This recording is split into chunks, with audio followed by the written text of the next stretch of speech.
I am going to be interviewing Supermom, so I'll give her a chance to introduce herself and we'll get started. Yeah, hi guys, hi everybody. Thanks for coming. My name is Super Mom Go. I don't know what else I should say. Yeah, okay. Well, I'll start off. You Okay. know, tell us a little bit about your channel, like what you do. Okay. So my channel, guys. I was a busy mom, so I decided to spend some time and stuff with the boys, my boys. So I do a lot of like fun games with them and do a challenges with them. But now I'm doing a lot of live because my goal is to get monetized. So I'm doing a lot of live. But starting next month, I'm gonna be doing a lot of stuff with them as well. Basically, Okay. that's it. Yeah. So what things do you do on your channel? Like, So we do like science experiment. We do a couple of challenges, and sometimes I do like some blogging. Sometimes we go to the movies or to the beach or whatever we go. Sometimes I try to blog while I bring my stuff. Sorry, that's my son. He just okay. yeah. Yeah, and as I know, sometimes you have your sons in there, like, what do they add to the channel? Or that I accept excitement, especially my youngest son. He loves to entertain people. So I think starting from 2020, I'm gonna have his own channel, just super acres. But they bring excitement and just to create memories with them, basically. Maybe 10 or 20 years from now, they can look back and say, hey, look at this challenge we did. Look at this, the fun places we went and all the experiment, just to leave something behind, for them to kind of look back on. Okay, so what made you decide to create this channel, Supermom Go? So the name Supermom Go were given to one of my friend, because sometimes I'm not home all the I always in and out. I in a lot of activities. I in some church activities, lady group. I and working a lot, so I always like in and out. And then one day, one of my friends said, "Man, super mom," she said, "Man, you are always on the go. You are super mom go." So that's why I got the name from Super Mom Go, because I never home. I always on the go. Even my neighbor said that, "Wow, you never home. You always in and out." And also, I got the boys involved in a lot of activities as well. I try to keep them busy, you know. So I'm always, yeah, always on the run, I guess. Always on the go. Okay, yeah, I mean, of course, I noticed that you're not necessarily, it doesn't, from your accent, it doesn't sound like you were born in America. So, like, Hmm. would you like to say, give us Oh where yeah. you're from? Hmm. From Liberia, West Africa. I came Huh. to the US, yeah, from Liberia, West Africa. We had a civil war in my country. That was like 20 years ago. That's a long time ago, guys. But so my dad used to, when he was little, he used to live with a missionary in Liberia. They adopted him when his parents passed away. So when the war came in my country, they helped my dad to come to the US. So that's how my dad brought us over here. So we were the luckiest one to escape from the Civil War. Okay. Mhm. So. I mean, because I kind of heard about Liberia, like from like I think it was either James Monroe or somebody who had gave some of the slaves opportunity to come back to Africa, but it was to Liberia. Yes. So what had happened was during the slavery time, we had a lot of free slaves that came from here, from the U.S. A lot of them went to my country, Liberia, and they lived there. There was a lot of them that migrated to Liberia. So even up to date, they still have, we call them, because they have no tribe. In Yeah. Liberia, we have 12 tribes. So we call them the Congo. The Congo means that they don't have no tribe. So when they came there, they brought all the culture that is over here, they took it to Liberia. So we have a lot of brothers and sisters from here that still live in Liberia. Okay, so you say like they had like a civil war. What kind of started the civil war and like what was that about? So the Civil War, like every couple of years, we have how in the U.S. you guys, we over here we have like every 4 years, people will do elections and they will elect a new president. But in Liberia, sometimes in the African nation, if they become president, they don't want to come out, or when they became the president that was there before, his name was Doe. So Doe has a lot of he had a couple of enemies that was trying to overtake him. So the war started when they started killing, because Doe tribe is the same tribe I'm from. It's Crown. We are the Crown people. It's a certain tribe in Liberia. So they started to kill a lot of our tribes because they were trying to wipe us out and overtake the president at that time, which is Doe. So that's how we tried to leave Liberia as quick as possible because the war was so brutal. So there's this guy that just came on and said, "Oh, we're gonna go and overthrow this president. I'm gonna be president right now." So he had a couple of guys with him, and they just create chaos in Liberia. So like was the dole was that the people or was that the president? Oh, Dole was the president at that time. Okay. So Mhm. like kind of like the civil war you had was kind of like similar to the Tutsi genocide, so to speak. Yes, yes. Hmm. Okay. Okay. And I mean I see like your sons that were your sons like were they born in America or did they come there later? I mean if Yeah, you all my boys were born here. So my oldest were, I was well, when we came here, the missionary that adopted my dad, they live in Michigan. So when we came here, the U.S. government, we got settled in Providence, Rhode Island, and we were there for a couple of years trying to get all our paperwork and our green card and all that stuff. And then when we got that, my dad was living in Michigan, so we ended up in Michigan. But while we're in Massachusetts, so I was in Providence, then I moved to Massachusetts because my sister decided not to come to Michigan. She don't like Michigan. So yeah. I was there. I met Super Dad, and we have Super Akers, Hensty, I mean. So Hensty was born in Massachusetts, and Super Akers were born in Michigan.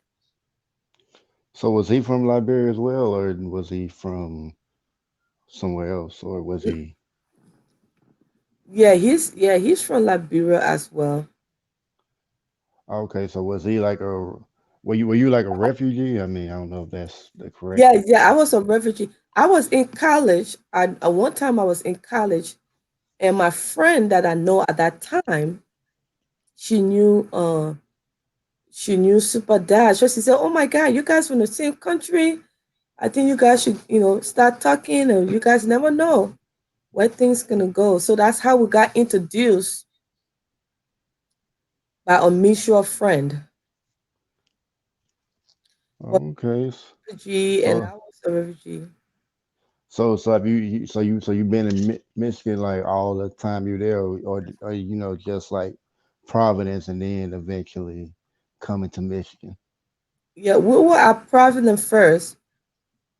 That's where the U.S. Government put us. We were in Providence, and then I think we were there for about I think 5 years or so. We were there. We got all our paperwork, and my dad was living here in Michigan, so we moved. So So after oh, go ahead. Go ahead. so after we got our papers, we moved here to my dad in Michigan. Okay. So what was that like? You know, coming to a a different country and having to kind of start over again. Oh my God, it was a culture shock. There's a lot of stuff that you guys have here that we don't have back in Liberia. So there's a lot of stuff I saw. I'm like, wow. The first thing that I was very impressed about is getting your driver lesson at the age of 17.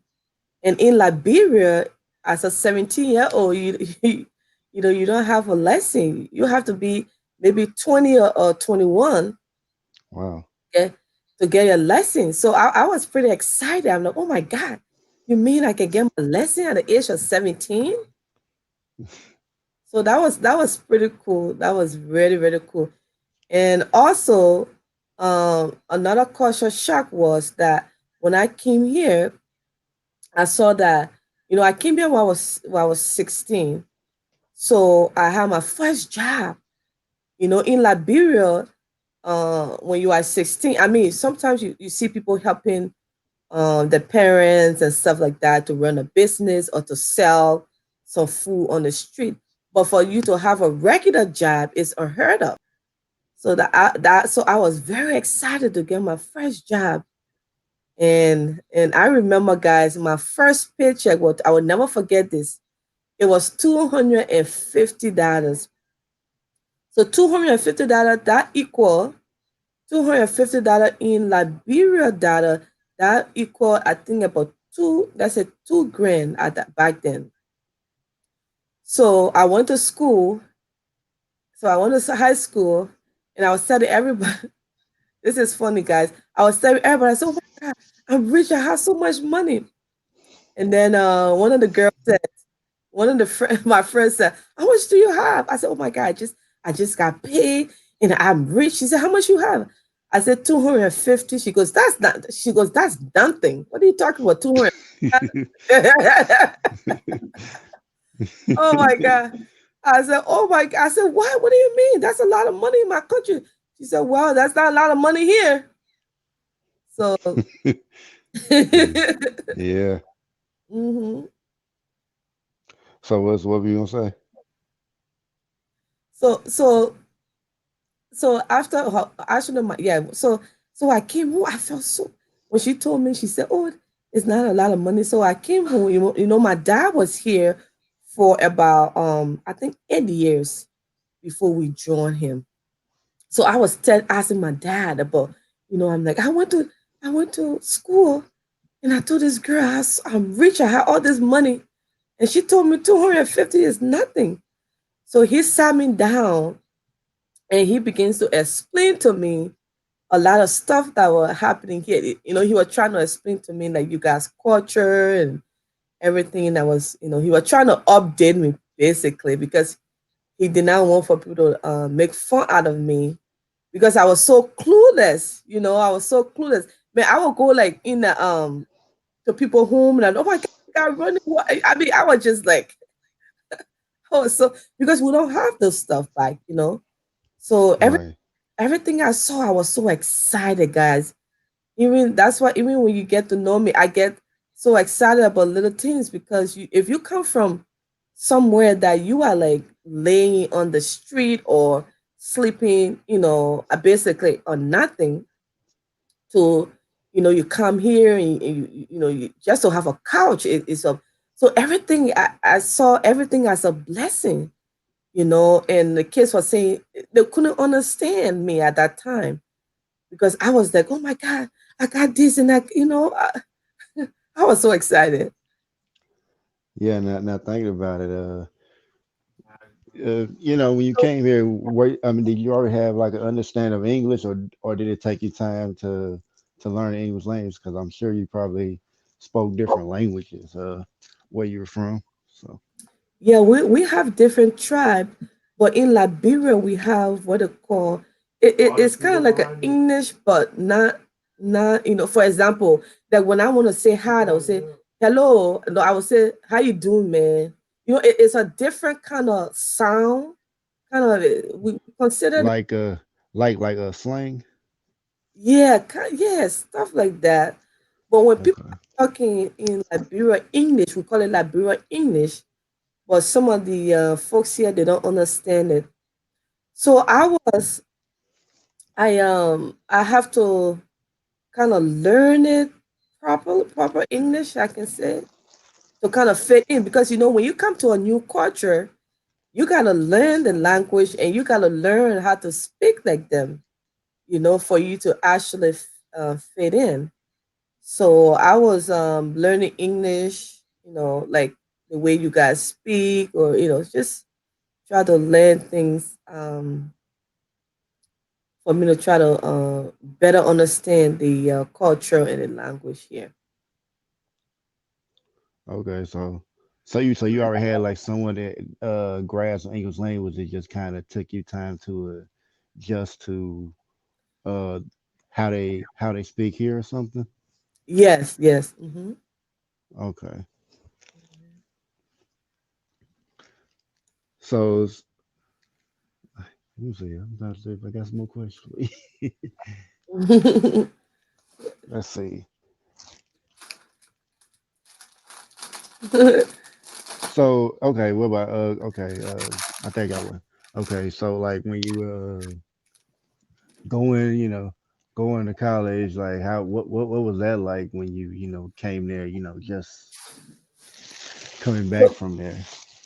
so when I first, so I went to, so I graduated in Michigan, and my older sister, one of my older sister, she stayed in Providence because she didn't want to move in Michigan.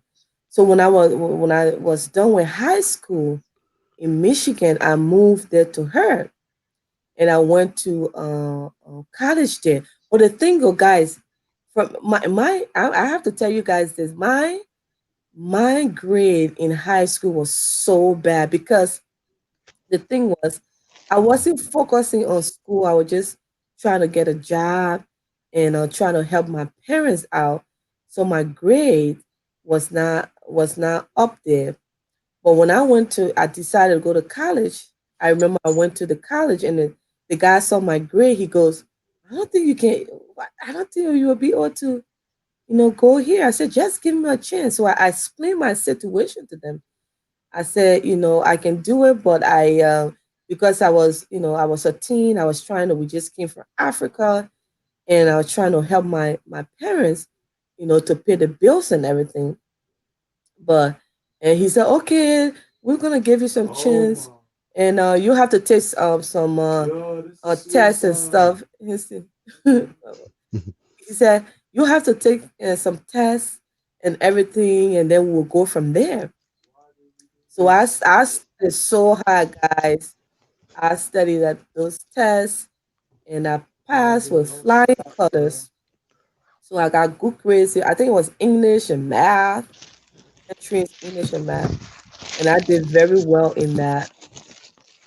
So that's how I began and to go to college. And then one thing too, this was a culture shock to me as well, is the financial aid. So I got qualified for financial aid, and I remember after I paid for my college, I have about, I think it was 2,000 left, and I was so excited, man. So I took it and bought my first car with it. Mhm. Okay, so when you went to college, what did you get a degree in? Oh, nursing. I want to cut it to be. Yes, I want. Oh, also you're so a nurse. Okay. Yeah, I'm a nurse. Yeah, I'm a What nurse. what, Oh, what I love. okay, what I was saying, what inspired you to do that, to be a Oh, nurse? I remember my mother as a young age when my grandmom uh, was sick. She took care of my grandmom and stuff like that. So seeing that as a little girl, I always, for some reason, I have passion of taking care of people. So everywhere I work, even when I came here, all the job I did, it was something got to do with either taking care of people or working in the nursing or doing something. So that, it just kind of inspired me to be a nurse because my mom she actually wasn't a nurse, but she was paid, but she took care of, the way I saw her took care of my grandma and so well. And I said, you know what? A lot of people out there need some good care. And, so I'm gonna do the same thing as she did for my grandma. So that's inspired me to become a nurse. Okay, okay, yeah, and now thinking about it, uh, I know like you stream, you're always so happy, full of life. So what makes you, feel that way? Is it because of what you went through and it's like appreciation, like what Yes, exactly? yes. And when we went through, guys, and it's like when you be, I encourage. I remember when I was in high school, I went to the guidance counselor and I told them, I said, you guys need to do have like a charity that will have kids from the school will go back in those third world country. So when they go there, they see things, and when they come back here, they really appreciate life because it's like during the war, it was very brutal. During the war, we walked for miles and miles, escaping for our life, and so to come to a place, to come to the U.S. here, it was just such a blessing to be, and it still is. I keep telling people, like someone that this someone someone the guys over here, I would tell them, I would say, you have to be thankful. I said, I always say, I love the U.S. It's one of the best countries, and they keep saying, I'm like, no, guys, you guys have to appreciate what you have, But sometimes you don't appreciate what you have because until you leave your comfort zone and you go see, how people living in another country. Okay, Mhm. yeah, yeah, just I mean, yeah, it's just like you see, so I always see you so full of life, ready to go, and and I see, you kind of spread that spread that type of attitude to your children. So Mhm. Yeah. yeah, so yeah, so I mean, I think Yeah, I try to tell the boys a whole lot about the culture and the differences. That we are all, whether we from Africa or we from here, we are all brother and sister, but we just all come from a different background and a different way of how you call this the different way that we grow up, but we are all connected. We are all brothers and sisters. What are you white? What are you green? What are you blue?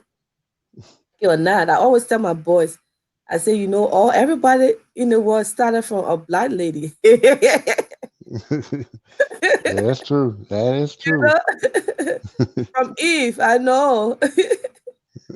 So yeah, so I told her, I said we are all connected in the circle of life. Some people choose not to believe that, and they think they are superior than others, but sometimes you just kind of look at them and you feel if you pity for them and feel sad.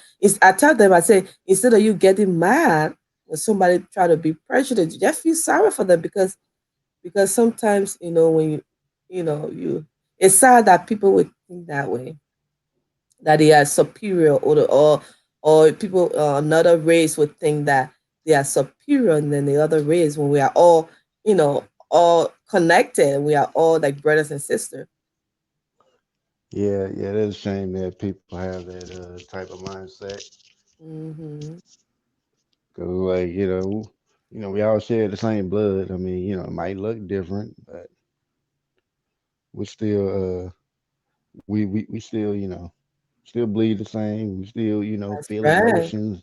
Hmm. You know, Right there. I mean, we're still humans. So Yeah, I know, right? And yeah, yeah, yeah. yeah. So I mean, yeah. I guess like I don't know if I had more questions for you, but Orion Star, told me to tell you she said hi. Oresta, oh, Oresta. Yeah. That's my girl over there. I know I still got her I still have her running.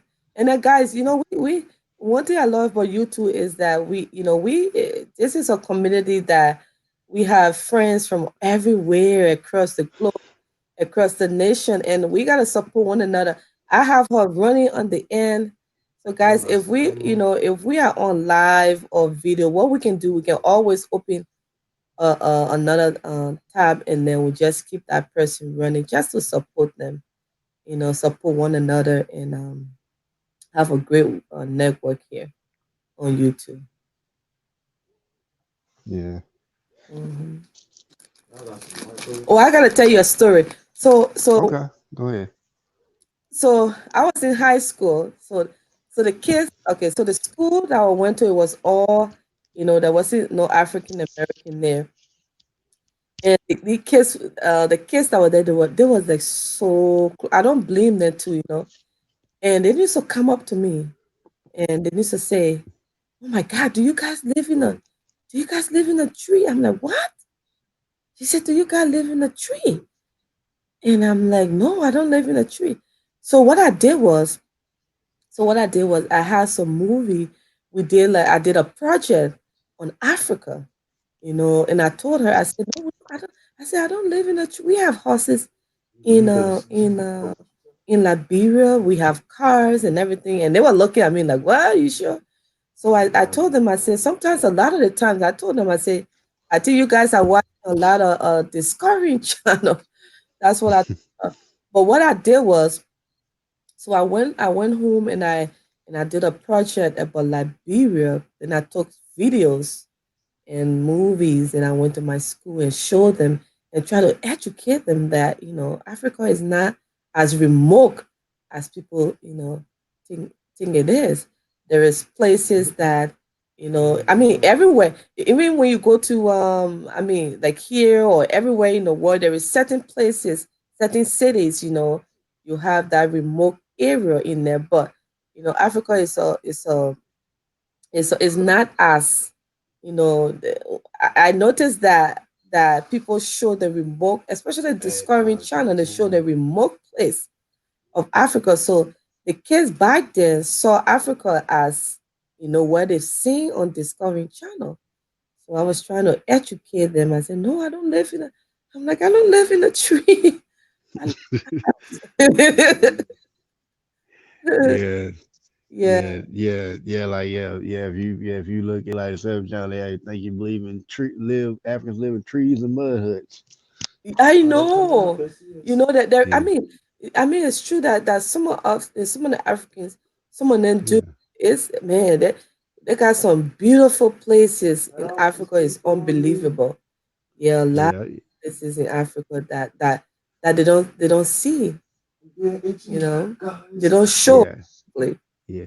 Yeah. I've seen like pictures of some of the places, and I kind of heard this about like about like a lot of Africans. A lot of Africans will be for the most part from Africans different countries will be cool with each other except with Nigerians. Is that some truth to that or?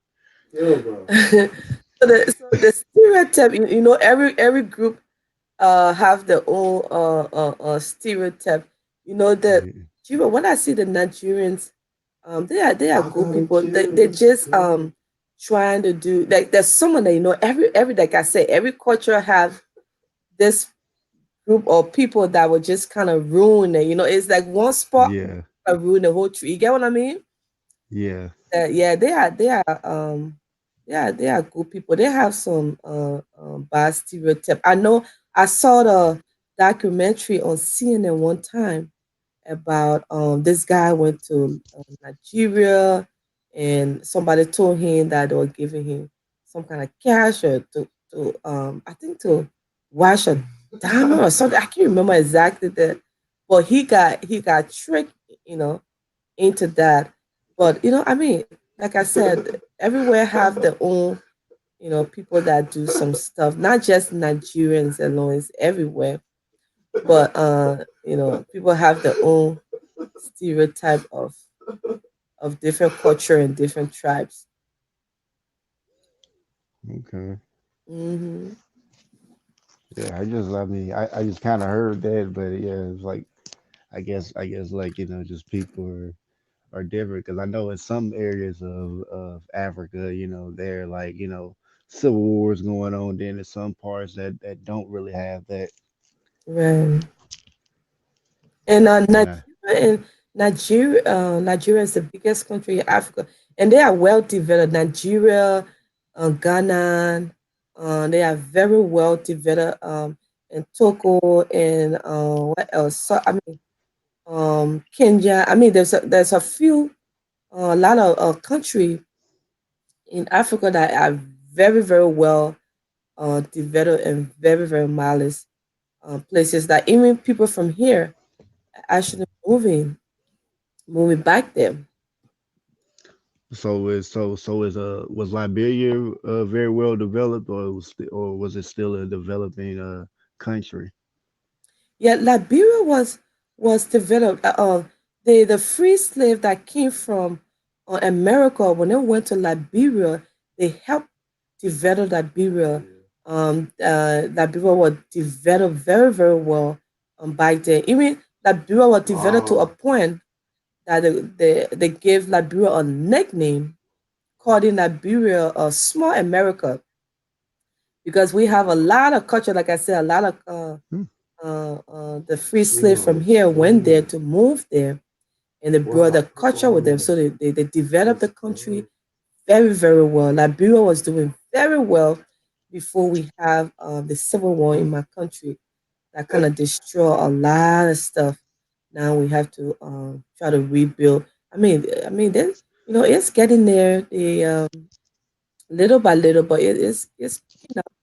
But there was a lot of damage that took place during the Civil War. So the Civil War still going on, or is it over like now? Yeah, it's over now. Okay. Yeah, it's over now. Yeah. Yes, I never heard Liberian being called a smart America. Like, Yeah. guess they didn't want us here in America to know that. Yeah, we had I remember back in the day we had Clinton, some of the presidents actually visited Liberia. Clinton. Who else went there? Bush. Oh, actually President Bush, you know, um helped to stop the civil war in Liberia. Yeah, kind Oh, of. really? Which one? Which one? Like senior or junior? The junior Bush, because okay, so the guy that took over and killed Dole, the president. His name is Charles Taylor, and he was doing a lot of, even when he took over as the president, he was doing a lot of stuff over there. So Bush kind of gave him like a ultimatum, like, oh, you have like 28 hours to step down, something like that. Yeah, I can't remember, but yeah, but I mean, like I said, we had American embassy in Liberia, and that were really helping, and then the Red Cross too. I mean, we are pretty much connected to the U.S. more than most of our other countries. Well, I mean, you it's like all the stuff that people say about Bush, they never mentioned that he helped help And the free war. Liberia. Yeah, I him in the war. know, I know. You know, I noticed that the media here like to talk about all the negative stuff. They do like to do that. Yeah. A lot of the times they talk about all the stuff, the bad stuff. They don't. A lot of times they don't talk about the good stuff. Like a lot of people, the changes that people are doing in the communities and those kids that are, they don't show these things, and that's pretty sad. So did you ever go back to Liberia to visit or? Oh, I haven't went back yet, but I planning on going next year. The reason why I was afraid to go to Liberia because during the Civil War, like I said, I was the president and I had the same tribe, and during the Civil War, they have our name, we have our whole family name to be on the list to get killed, So sometimes you're like, oh my God, is some people, you still have that fear, thinking that, oh, I know, although the war is over, but do people still thinking that way? But I haven't, my parents have been back, so now I'm more comfortable. My sister have been back, now I'm more comfortable. And also, I'm a believer now, so I'm like, God got my back. So I'm thinking that maybe next year, somewhere next year, maybe during the Christmas season, I might go back and just to see the place and just to go back and see what have you know. Yeah. Okay. Yeah, I wonder, do you worry about like, I wonder if people worry about if about the U.S. like being so involved in Liberia that like they worry that like maybe they taking over it and and kind of like limit what they do, like kind of put people in to have like a figurehead, like a puppet, president or something like that, someone only there to push whatever agenda the U.S. wants to put. Yeah. Yes, yeah, I know it's there's a lot of stuff that, and and Liberia is rich. I think the meeting that I see that they were really interested in Liberia is rich with diamond and rubber, and Yeah. yeah, the rich with diamond. Oh, let me tell you, so a long time ago, my dad told Mhm. me, he said his great grandfather told him the story, right? So they were in the village one time, and the little boys, they would go down the river and they would take stones. You know how like when you take stones and you throw it over the river and then you see it skipping, you know. And so one time they were throwing stones, but those stones that they were throwing were very shiny. They were throwing diamonds, and they thought that was with. I mean, they did not know at that time it was diamonds. So we have few of the Europeans that discovered that there was a lot of diamonds in Liberia. So what they did was, so they went to this village. And here you have all the kids taking stones, the shining stones they don't know from this river, and just throwing it. So they came with a lot of kidneys and a lot of toys and stuff, and they'll be like, "Oh wow, we can train you guys for this, you know." Yeah, it's kind of sad, but yeah, they're like, "Oh yeah, but they did not tell the people that it was diamond, or they did not tell the people, they were coming to build and try to get the stones, and so so my grandfather said it took about a couple of years, I think a couple of years or so, and they all came with the machines, taking all the stones.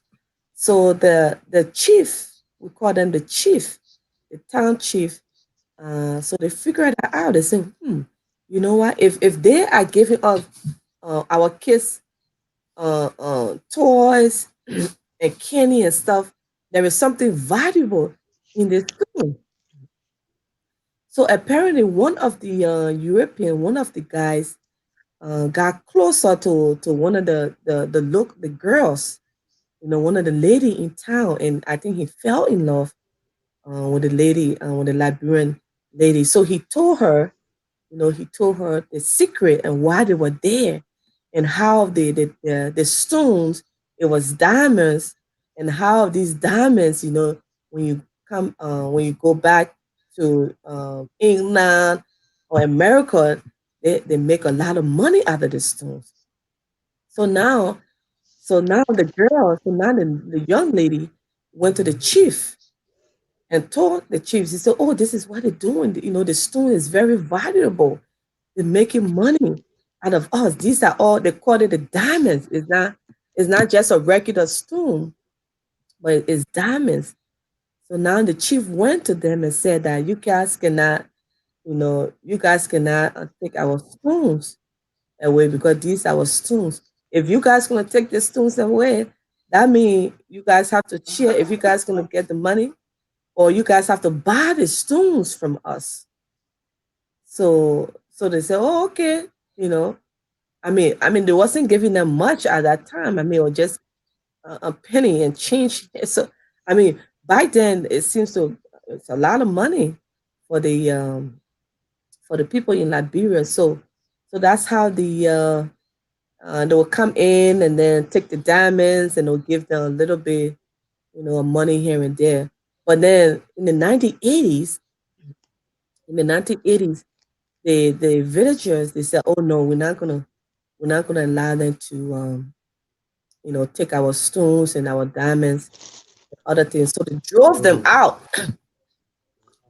They drove them out, and they wasn't happy about it at all. They was trying to, create some animosity and stuff like that. It took them a while for them to get rid of them, but then Really get rid of who?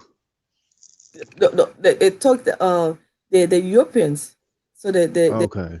yeah, they were trying to get. They said, "You guys have to. You guys been making a lot of money out of us. You guys been making a lot of money. So it's time for you guys to go, and we'll keep our stones.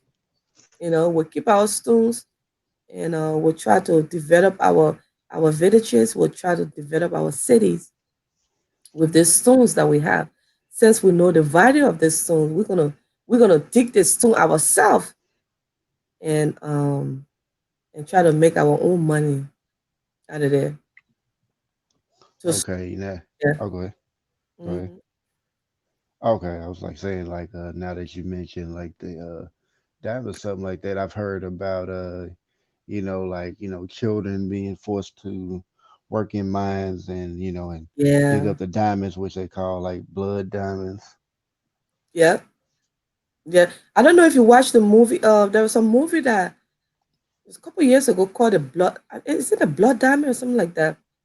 I think it might have been. Yeah, it's a real story. People are actually, yeah, it's a real story. Those stuff happen. And even Super Dad, he was one of those kids that used to work when I think he was eight at that time, and he used to work in the mines, to go and dig diamonds and also golds. We have a lot of Liberia have a lot of golds as well. So they'll have these kids go in there and uh, go and dig some golds and diamonds. And sometimes they will just pay them nothing, but sometimes they will just give them food, and then I mean, yeah. Uh, But people got smarter.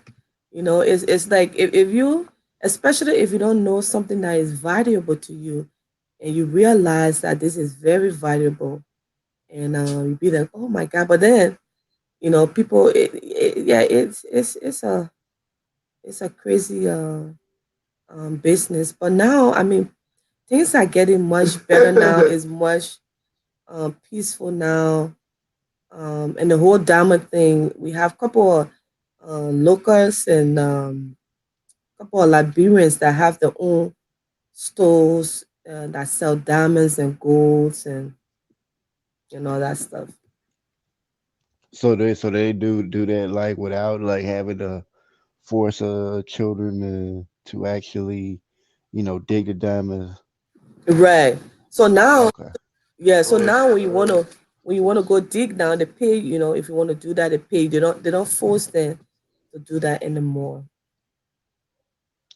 Okay. Hmm. Yeah. Yeah. So like now, talking about like children being forced to do diamonds. I mean, of course, there's like, been movies and certain things talk about like, child soldiers, children being forced Oh to yeah, be soldiers and all that. So yeah, do yeah. you It happened. It happened during the Civil War. Hmm. so it happened even where you at in Liberia? Yeah, it happened in Liberia. Yeah, a couple of children soldiers. Yes, yes. The war was ready. Even when I think you two have a documentary about Liberia, about the Civil War in Liberia, and you can see a couple of kids in the video carrying guns and stuff like Wow. force. Kids were forced to fight, and I mean that the war was just so brutal. Wow. Mhm. So yeah, I mean, I know you were able to get out of it. Like, I mean, did they, were anybody coming after you like when you were getting away, or did you happen to get away before anybody even came at you? Yeah. So what happened is that the mission. So my dad were adopted by the missionaries. So when the rumors of war were coming, so let's say I'm a U.S. citizen and I go to Liberia now. I have to register to Liberia and say, I'm a U.S. citizen and how long I'm going to be here. And then that would give the U.S. government an idea of how many citizens are in our country. So what happened was that when the rumors of war were coming, and I think they knew, I think that they knew a lot of them. So when the rumors of war were coming, we have a lot of people that from here started leaving. Because I think that they told them to evacuate. This is what we heard.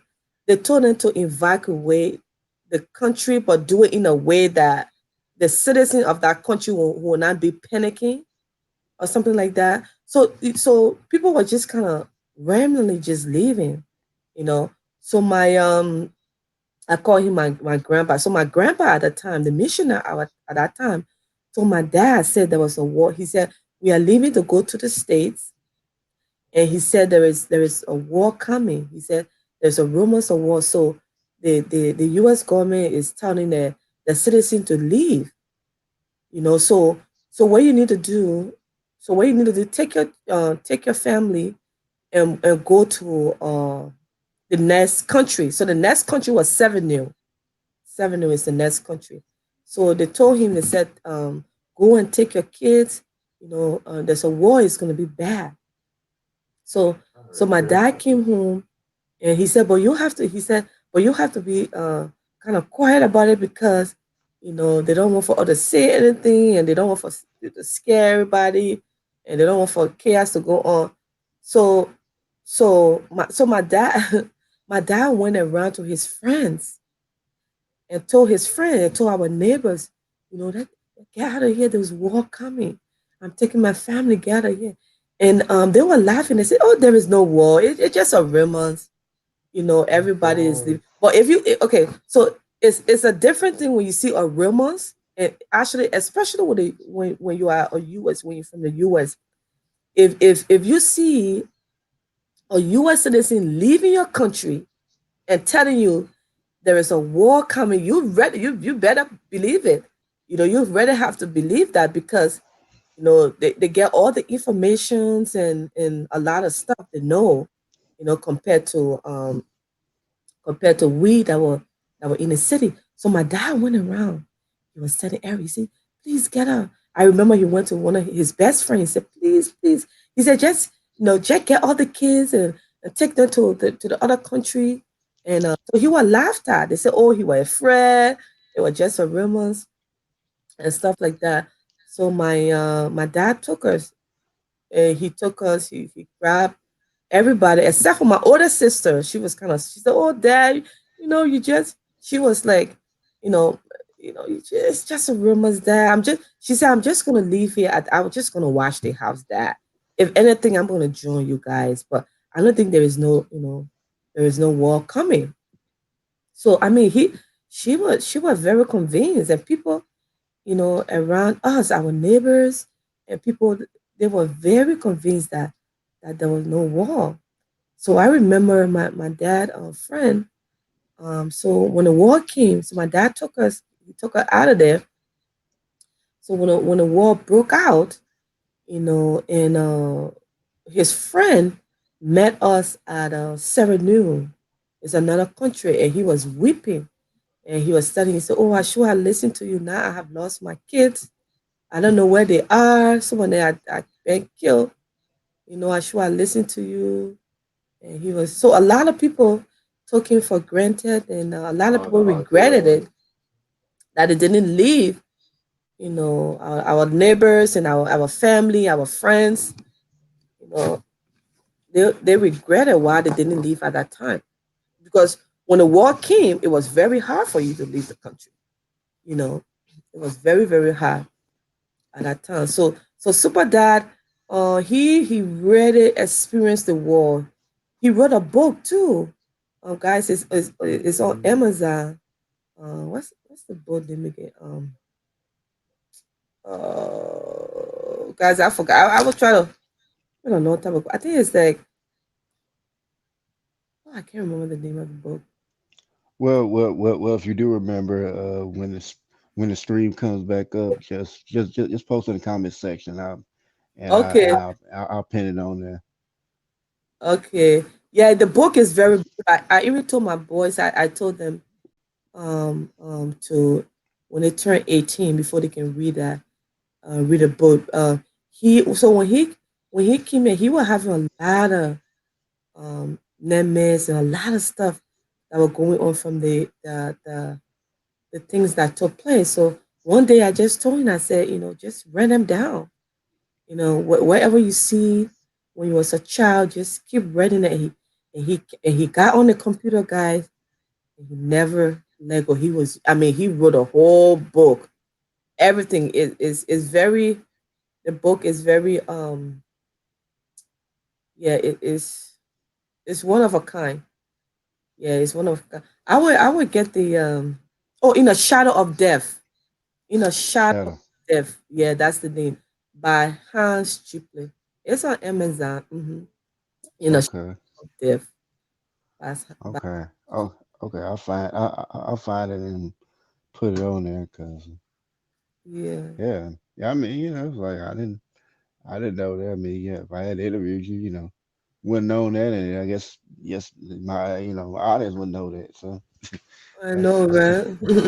yeah. Yeah. So it's, So I mean, did it become a bestseller, or was just out there? um, you know, we actually did not really publicize it. When it first came out in Michigan, our friends and a lot of people were like, "You guys gotta do something about this. You gotta promote the. You gotta promote this book." And some people were saying that, maybe one day they might. I mean, we have some people that were doing the book club that read a book and they didn't believe it that the author lived in Michigan. So they did a little at the library. They have a little stand, and they have his book in there, and so. But we actually did not, you know, like kind of publicize it. That is, But I know if he does, it probably gonna be on the bestseller list, because everyone that read the book, it said how, you know good. And they wanted to meet the kid. They wanted to meet the guy that the story. Yeah. But guys, he he went he really experienced the war. He lived it. He saw it. He ran it. I mean everything. So he put all those experience and everything. Some part of the book is very hard to read. That's why I told the boys, I said that I don't want for them to read until they until the 18. But it's a good book. If we can actually try to put it out there more, or I mean, Yeah, yeah, yeah, yeah, yeah, yeah. Yeah. I feel like that would have been a bestseller because people would have really wanted to know like what really happened there. yeah. Hmm. Especially if it's like all like experiences of what happened like in a civil war, especially some that people knew about before and put it out there. I know. Yeah, yeah. It's not even the publisher was like, you guys gotta do more about this. The publisher were pretty excited about the book, but you don't have like, if you want to, if you, as one of the things too that were kind of stopping us from going forward is, everybody want money, and like, oh, I can help you, but you think they're gonna help you for free, but they mean that, Nah, yeah, yeah, and it's like we don't have that money. yeah, that's American. And you be lucky to have somebody do it out of good as their heart. Right, right. You can have people, but we have a few clubs, book clubs. That was a pretty nice event. There's a few book clubs that read his book, and some of these guys posted on their Facebook pages and stuff like that. He wrote a book that was what year is it? That was 5 to 6 years ago. Oh wow. Mm-hmm. So I mean, I know you said like there was like different tribes war with each other. What was like the cause of like that particular tribe that like that started like the Civil War? Like what was their reason for even just coming after people in your tribe? Oh, the guy the saying said that if a if a guy become a president, and when he from a certain tribe, that tribe enjoyed more of the wealth of the country. That's what they believe, but we did not enjoy no wealth where he was. But that's what people believe. They have that mindset that because the president was crowned, and so they have that animosity. It's just so crazy how people think that way. But they have that animosity that, oh yeah, the crown people are doing good. They are eating all the money, and he's spending a lot of money on them and stuff. So the guy that was trying to overtake them, he created that hatred for the president and for the tribe. You know, so here he is trying to have this bunch of guys and bunch of kids trying to take over the country, but he have them programmed in their head, in their mind, saying that they have to get rid of, you know, they gotta get rid of the crown tribe, and so that's what it did. That's what it did, and so at one point, if you let's say you're running away from the wall, and you come to this uh, checkpoint, they will ask you, and some people ask, "Are you crying?" And sometimes your neighbors will point. Man, the wall was so sad. Sometimes you will have people that don't like you to say, "Yeah, the person is crying," and then the person will get killed just for nothing. And Wow. yeah, it was just bad. Yeah, it was a war that fought for about almost 16 years. That war was going on for a very long time. So pretty much people thought that your tribe had like all this privilege because like a person from your tribe became president. Yes, yes, yes. And that's what it, yeah, that's That's what they believe.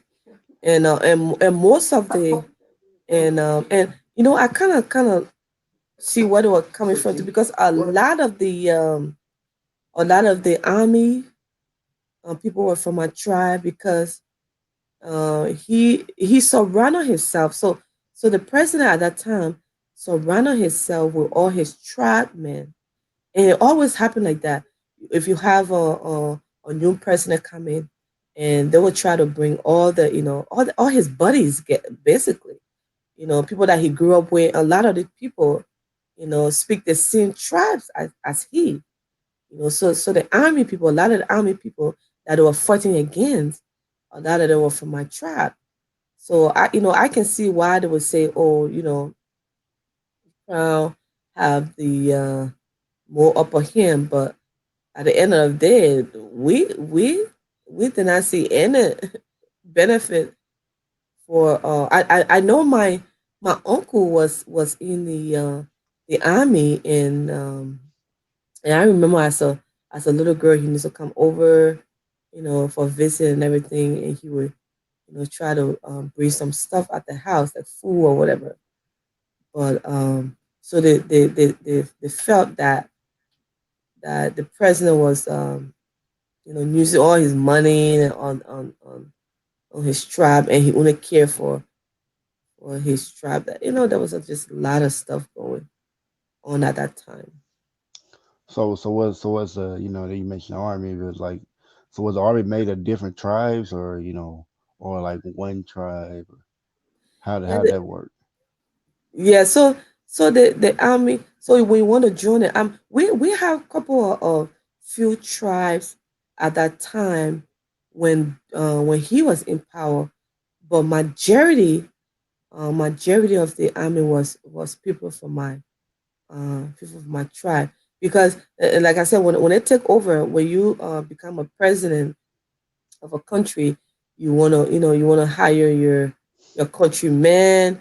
You wanna hire somebody that you guys speak the same language, or you also wanna have people that surround that you really trusted to be around you. hmm So Okay. few we have few people in the army from another tribe, but majority of them was uh was people from my tribe. Okay. hmm Well, I mean, I guess I probably ask no questions, and it's been over an hour. So I mean, I guess I've taken up another time. Probably still have more questions, but yeah, but I'm gonna try to end it here, so people can actually actually want to watch it. So Okay, uh, that's people got short attention span. So yeah. They yeah. come So in and you have out. any? Huh? I said I know they come in and out when doing that. Uh huh. Yeah. Yeah. So you have any like final words, anything like that for in the stream? Oh my yeah, my final word would be that just as human, we just have to love one another, and we have to be very thankful for what we have, whether is a little thing or a big thing. And I just pray that that we will all unite. I know a lot of stuff is going on there, but if we like I always say, we are brothers and sisters from the same bloodline, and so we have to work together, love one another. You know, yeah, people might disagree with one another, but at the end of the day, if you look at it, we are all family. So be true to who you are and be the best that you can be. Okay. Well, hopefully I'll have you on the stream, probably a panel. I'll probably if I decide to do it, I'll email you ahead of time to see what if you're available to do it or not, and if you are, it's cool, great, and if not, maybe another time. That sounds But good. yeah, but yeah, it was good having you on here, and learned a lot about you and your country. Thank you. Thank you so much. I'm glad to be here. All right, so with this stream, I'll see about shout out to Jadis uh just as Sean Orion Star. Mm-hmm. So I'll with that I'll end the stream, and I'll see you on the next one. All right. You have a blessed night. All right, too. Bye bye, guys. Mhm.